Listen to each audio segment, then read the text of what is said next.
suis avec Brice Cardy, président de l'Adresse. Bonjour Brice, on est ravis de vous accueillir sur le plateau d'Expression.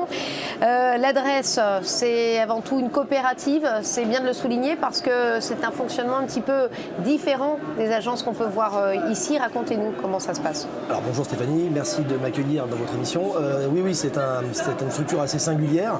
Le principe de la coopérative, c'est qu'il permet à chaque patron d'agence immobilière d'être associé à la marque. Et en ça, de pouvoir participer à la prise de décision lors de 2 assemblées générales par an et forcément à l'évolution du réseau. Ça change beaucoup de choses pour les agences. Quelle est la grosse différence Alors, elles sont multiples. Déjà, une première chose, on n'est pas sur le principe opéable. Il faudrait que les 225 associés décident tous de vendre leur part. Donc ça veut dire qu'en gros, avec tout cet écosystème dans lequel il y a beaucoup de réseaux de franchises qui ont été rachetés par un seul actionnaire, nous, c'est quelque chose qui n'est pas possible. Ça veut dire quoi, plus d'indépendance ? Ça veut dire beaucoup plus d'indépendance. Tout à l'heure, je parlais de prise de décision. C'est nous qui prenons les décisions sur la stratégie, les voies que veulent prendre les associés. Et une chose toute bête, au niveau des cotisations, on est l'un des, pour ne pas dire le réseau, le moins coûteux pour ceux qui utilisent nos services. Au niveau des choses très concrètes par rapport à la coopérative, c'est le principe de la mutualisation. On mutualise services et outils pour les rendre plus performants et moins coûteux. On a à ce titre-là, on a un exemple qui est le pack web qui permet à l'ensemble des associés de pouvoir diffuser l'ensemble de leurs annonces en transaction et en location sur tous les sites payants et gratuits avec tous les majors qui sont du reste présents sur ce congrès et ce pour à peine 540 et quelques euros. Donc une fois de plus, sans compter le temps qu'ils n'ont pas à prendre à tâche justement pour savoir s'il faut signer avec Pierre, Paul ou Jacques. Donc véritablement, on est vraiment dans une démarche de mutualisation, de participation dans l'intérêt de nos associés, de leurs collaborateurs, mais avec surtout une obsession qui est la satisfaction du client final. Alors, plus de liberté, moins de coûts, vous dites. Il y a aussi, j'imagine, des obligations pour vos franchises. Alors, ce ne sont pas des franchisés, nos sociétaires. Vos associés, il y a aussi des... Oui, les obligations, elles sont assez simples à comprendre. C'est l'utilisation et le respect de la charte graphique, tant sur l'enseigne que sur les différents supports qui vont être utilisés, que ce soit digital, papier ou autre. C'est surtout, et ça c'est quelque chose qui est assez compliqué, l'idée de s'investir, de se mobiliser pour son réseau. Parce que clairement, alors moi, il est important de rappeler, avant d'être président du réseau, moi, je suis surtout sociétaire du réseau depuis maintenant plus de 15 ans. Vous avez votre agence J'ai plusieurs agences en propre. Et donc j'ai, entre guillemets, les doigts dans la prise pour savoir en gros qu'est-ce que dit le marché, qu'est-ce que disent les clients, qu'est-ce que disent finalement les consultantes, les consultants, quelles sont les difficultés qu'ils rencontrent pour s'assurer que les services et outils qu'on sort soient appropriés finalement aux besoins qui sont rencontrés par le terrain. Et donc vous me disiez les obligations, c'est surtout en effet l'échange, le partage. Et pour ça, alors on leur tape pas sur les doigts, mais on fait tout justement pour les motiver à venir en faisant des événements à la fois plaisants et à la fois utiles. C'est de partager des moments comme la convention, les cercles régionaux qui permettent aux associés de se réunir, comme l'indique le nom, en région. Et puis aussi ce qu'on appelle chez nous les universités, où on part 3 jours et on essaye de faire un combo entre l'utile et l'agréable. Et c'est souvent dans ces moments-là qu'on a pris plein de décisions. Quelques exemples pour marquer mon propos par rapport aux autres réseaux.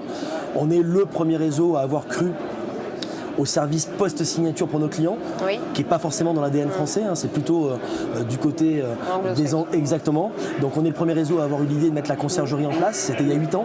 Force est de constater qu'on ne s'est pas trompé parce que tous les réseaux nous ont copié et tant mieux pour les clients.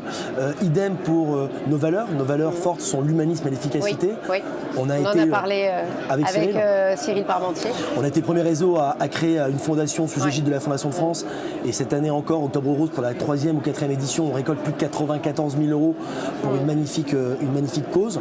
Bref, et puis dernier point peut-être, c'est le digital. Comme je vous le disais, alors nous, c'est attention, c'est pas pour remplacer, c'est vraiment pour accompagner nos collaborateurs, pour pouvoir finalement optimiser le temps. Je reste convaincu qu'entre le web, le Covid, le confinement et tout le reste, le temps, la notion temporelle n'a jamais eu autant de valeur que d'organiser bien son temps. L'idée, c'est d'en leur accorder davantage pour qu'ils puissent le consacrer à leurs clients. En tant que PDG, c'est quand même à vous, j'imagine, de définir la stratégie. Quel est le positionnement de la marque et quel va être surtout le positionnement de la marque à l'avenir? On parle d'une année 2023 qui risque d'être compliquée. Comment le positionnement, au risque de me répéter, c'est véritablement davantage de temps, davantage de services. Je pense que les Françaises et les Français ont su nous apporter la preuve pendant le confinement qu'ils voulaient du temps. Sans faire sans dévier, il y a beaucoup de nouveaux acteurs qui se sont installés sur notre secteur, sur notre branche d'activité professionnelle. Je ne les citerai pas, mais enfin, les gens qui nous écoutent comprendront.